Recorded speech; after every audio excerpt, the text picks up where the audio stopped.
doesn't go anymore. Oh, right. We'll have to push it. It's 8:30 and trainee car mechanic Louise Upton is opening up for the day.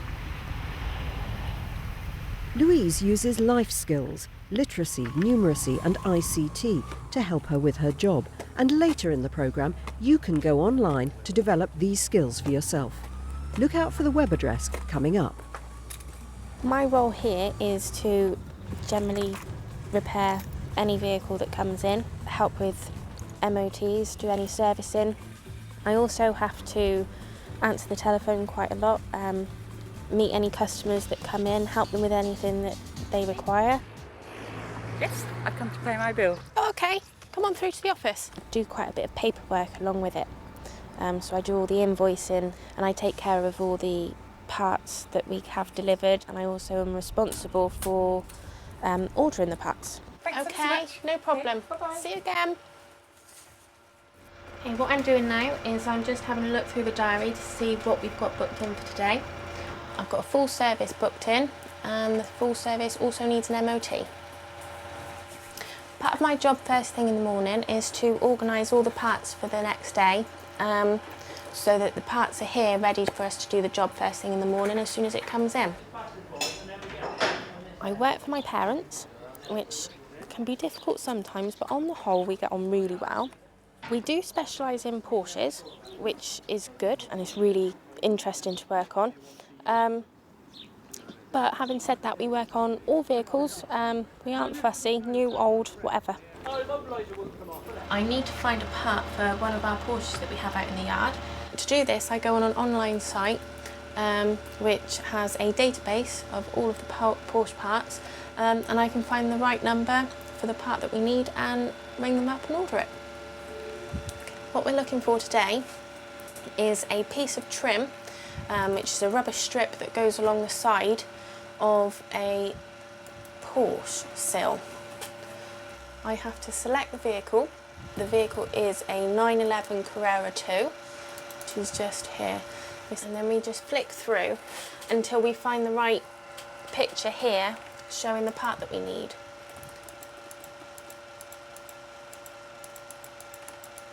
Here it is, the part that we need. It's this strip that goes along here and the clips behind that hold it on.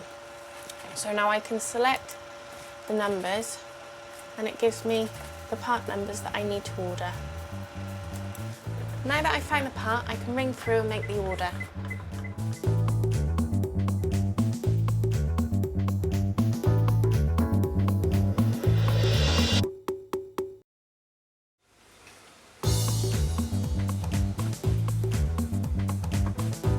Hiya. Morning.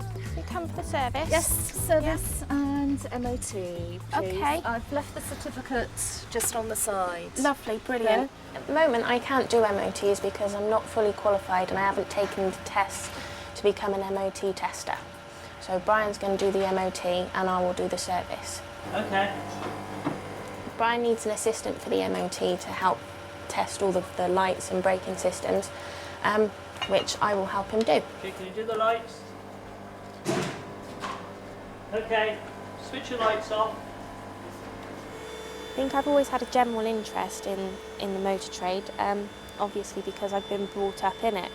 I left school, I'd achieved 10 GCSEs, and then I went on and I did my A-levels. So I achieved 3 A-levels and 1 AS level. Put your handbrake on and off. And decided that actually what I really wanted to do was work in the garage. The exhaust is blowing from the front flexi. Yeah. So we need to order one of those. If you can just try the wheel for me then. Yeah. I just decided that if I really liked to work in the family business, which I do, that I needed to actually be qualified to do it. Okay. It's like corrosion on the metal brake pipe. Keep your eyes on that. Okay. I couldn't just come in and answer the telephone and do some paperwork. I needed to actually be really useful. And the only way that I could think of doing that was to be able to fix a car and do the hands-on part as well. That's just the probe that goes into the exhaust pipe, and it then takes all the readings back up to the computer. What Brian does now is he just revs the engine to a certain limit. Let's just check the exhaust.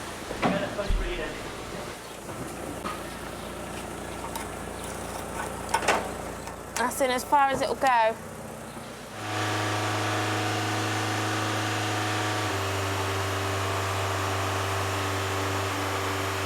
The computer has failed the vehicle on the emissions, but what we do know is that the vehicle has an exhaust leak.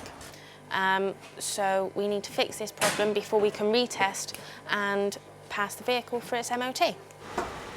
Right, if you could drive back, put him on the service ramp, and check your exhaust and what part you need to order. It's the front pipe with the flex in. Okay. The first thing that we need to do underneath the vehicle is to find the part number for the exhaust, the part of the exhaust that we need, so that we can get that ordered and hopefully get that out this afternoon.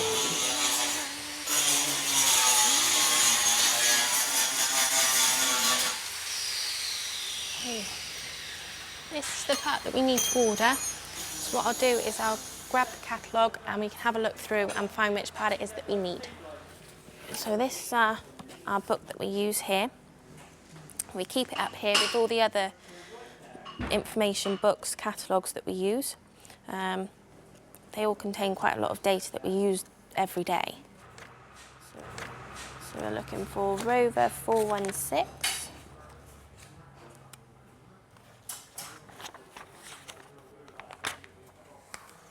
Right, looks similar to something like this. So what we'll do is we'll go over to the vehicle and see if we can see anything that might help us in picking our exhaust.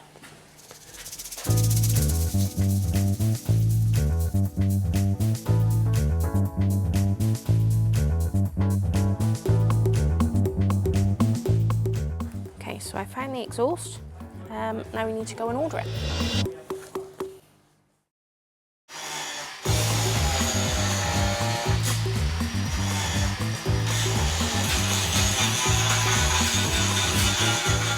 Right, what I have here is my service checklist, and I'm just going to work my way through it and just make sure that everything's okay with the car. So at the moment, I'm just going to pop the bonnet and have a look underneath.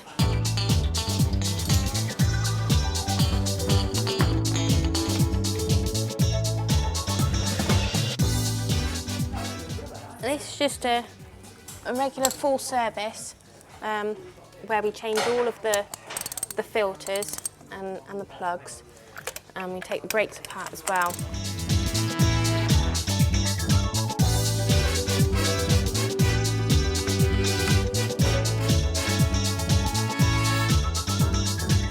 At 12 o'clock, everyone stops for lunch.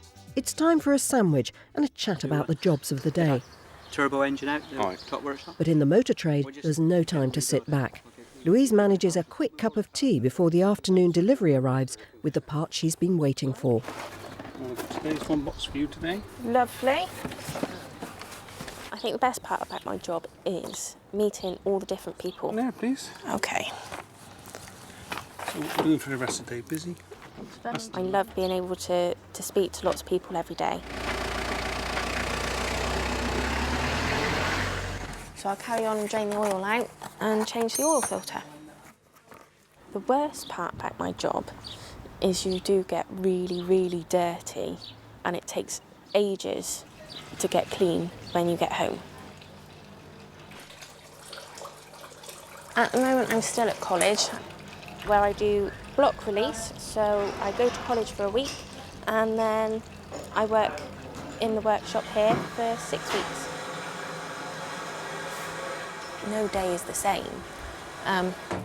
There's always something different coming in. There's always even if you're servicing, each car is different. So you can never guarantee what you're going to be doing or what problems you might find. I find college brilliant. I love what they teach you there. I think the theory is absolutely fantastic, which is especially useful when you come to diagnose a problem. I really enjoy the practical side. For example, we get to take apart gearboxes and engines, which in the workshop here is more economical for us to send them away for a specialist to look at.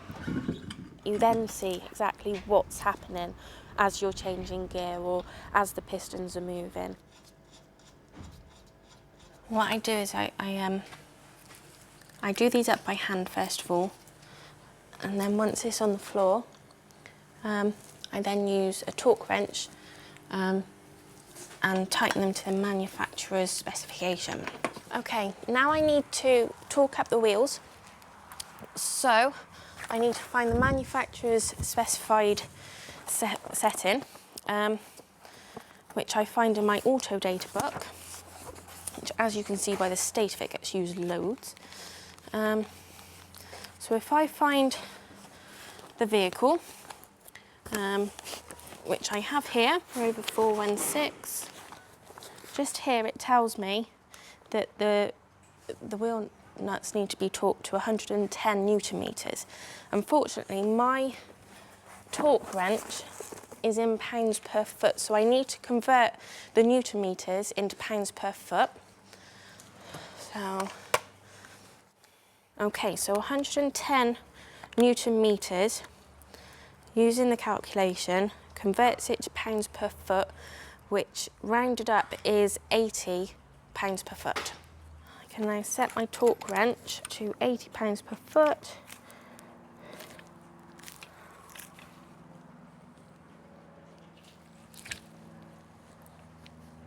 It's just there, and tighten it up so that it can't move. And then we can tighten the wheels.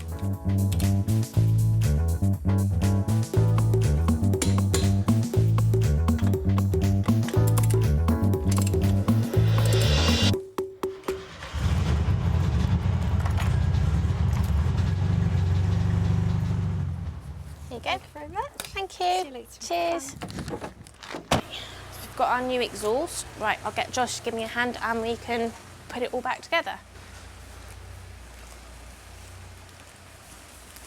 Josh, can I have a hand a minute? There's no real reason why a female can't do this job. Obviously, I'm never going to be as strong as a man might be. You don't always need strength. There are tools that you can use to get around certain difficulties, so that isn't really a problem. All right. Yeah. I think it would be great to see more female mechanics, as long as you have the right frame of mind and you're strong-willed and you know that this is what you want to do.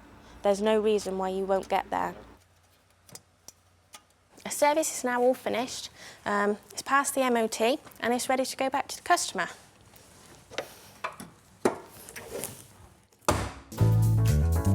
The most rewarding part of my job is that when a customer brings their car in and they have a problem, is actually being able to find it, solve it and give it back to them and they're happy with it. And you get a great sense of job satisfaction from actually being able to fix something and make it work again. I do enjoy my job, it's brilliant. I love it to bits.